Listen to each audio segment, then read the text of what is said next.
பெண்களுக்கு ஒவ்வொரு வயதிலும் நம்ம என்ன மாதிரியான விஷயங்கள ஃபாலோ பண்ணணும் இல்லைங்களா? அது எல்லாமே நம்ம ஒரு பதிவுலா பார்த்துட்டு வரோம்.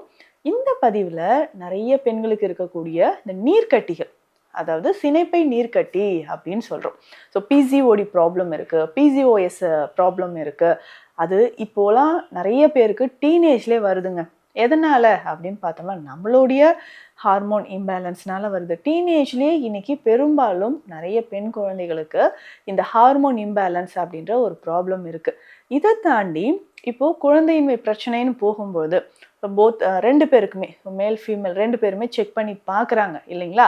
ஸோ செக் பண்ணி பார்க்கும்பொழுது பெரும்பாலும் பெண்களுக்கு இந்த பிரச்சனை தான் இருக்கு. பிசிஓடி இருக்கு டாக்டர். இதனோட சேர்ந்து எனக்கு தைராய்டு இருக்கு. கொஞ்சம் வெயிட் லாஸ் பண்ண சொன்னாங்க. இதுதான் என் சைடுல இருக்கிற பிரச்சனை அப்படின்னு சொல்றாங்க. ஸோ பெண்கள் உங்க பக்கத்துல இருக்கக்கூடிய இந்த உடல்நல குறைபாடுகளை சரி செய்வது எப்படி? இது வந்து சின்ன சின்ன விஷயங்கள் தான். ஒரு டெஃபிஷியன்சின்னு வச்சுக்கோங்களேன். இத சத்தான உணவுகள், மருந்துகள் எடுக்கிறது மூலியமா நம்ம நல்லாவே க்யூர் பண்ணிடலாம்.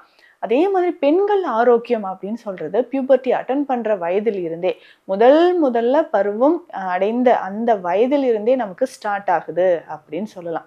ஸோ பருவம் அடைந்த அந்த வயதுல இருந்தே ஸ்டார்ட் ஆகுதுன்னா, அப்போ தொடர்ந்து அந்த வயதில் நம்ம எடுக்கக்கூடிய உணவு முறையில் அதிக கவனம் செலுத்தணும். ஒரு 8th ஸ்டாண்டர்ட், 9th, 10th இப்படி இந்த ஏஜ்ல இருக்கிறாங்கன்னு வச்சுக்கோங்களேன். ஸ்டடீஸ் அதிகமா படிச்சுக்கிட்டே இருக்கிறாங்க. அப்போ திடீர்னு என்ன பண்றாங்க? பசிக்குதா? ஒரு மாதிரி இருக்குமா, ஸ்ட்ரெஸ்ஸா இருக்கு. அதனால உடனே ஒரு ஃபுட் ஆர்டர் பண்ணி சாப்பிடுறாங்க. இந்த மாதிரி உணவுகள் அவுட் சைட் ஃபுட் நெறைய சாப்பிட ஹார்மோன் இம்பேலன்ஸ் ஏற்பட்டு அதிகமா பிசிக்கல் ஆக்டிவிட்டீஸும் இருக்காது. ஏன்னா ஸ்டடீஸ் போயிட்டே இருக்கு. டே அண்ட் நைட் நான் வந்து படிச்சுக்கிட்டே இருக்கிறேன். என்ன வேலை பார்க்கறது அப்படின்னு நம்ம விட்டுறோம். பிசிக்கல் ஆக்டிவிட்டீஸும் இல்லாததுனால கண்டிப்பா ஒபிசிட்டி ப்ராப்ளம் வருது.